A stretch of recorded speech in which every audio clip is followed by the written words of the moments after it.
Жамбыл облысы Шу ауданы. Саламатсыздар ма, құрметті оқушылар?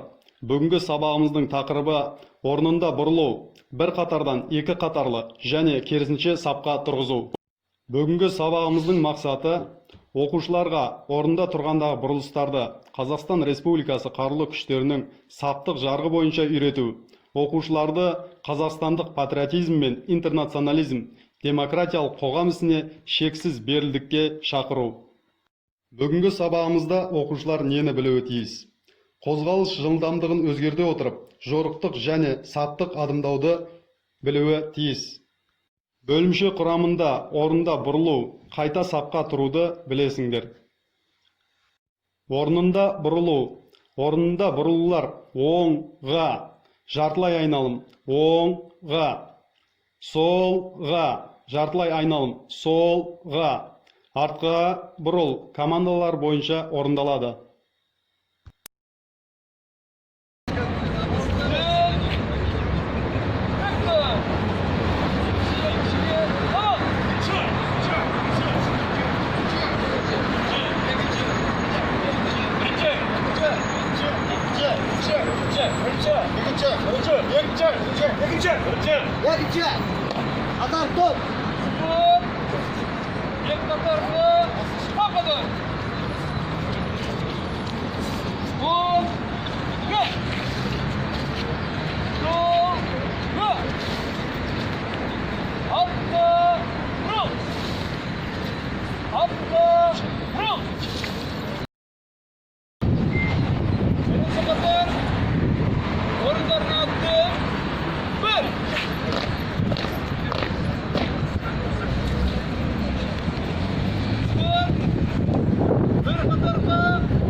Құрметті оқушылар, сіздерге үйге тапсырма.